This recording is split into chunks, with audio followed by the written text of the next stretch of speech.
Hadian ka jikendo lang jongki Nonghikai gi bahap apok ka Meghalaya SSA School Teachers Association halaki jongki district bat ki unit ban ya perkhat ya ka jinglek kuman ka Sorkar jela kabla set ya ka tulap jongki daki benai dakwe ka sur kila pensngau sya ka Sorkar bala dakam sngap bat le ya ka badai hakapor kin penjuri ka Jingiaid jongki menta katayo bat menta kesengi kila penoi ka Jingiaid rali ka balas dang na pulu Henry tang poi hasenda ka ying ulat kini Nonghikai kila syap pensange no hakibor jong Sorkar.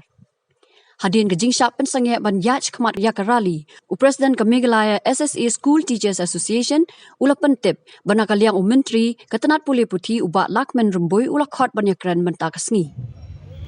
Nakaliang chonging ila penbet para noyalam nginong ba abana kaliang barok cikata balengin haban mi mentakas ni hado hangne kadawi kadai namar pa government kam khot yakren.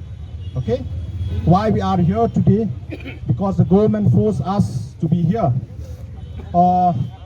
Since the last few months we have continued our protest, so there is no invitation from the government for a talk.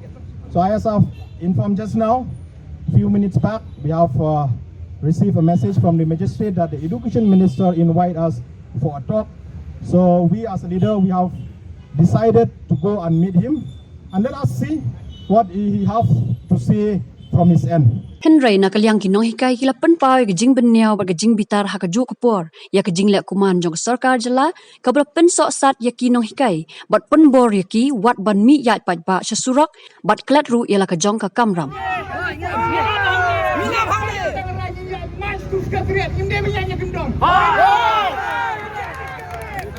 Abang mas sekretari yang sudah. Dah jingjai hikan deh. Dah macam ni tu dah mengirim pada kubai tiada kubai. Minum benar.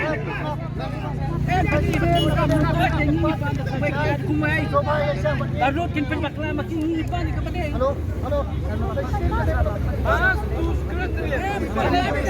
Syukhat dalam hadu katnya syukhat. Hadu dalam katnya syukhat. Dalam apa hadu katnya syukhat. Lalu bersuara you. Apa sebab itu syukhat?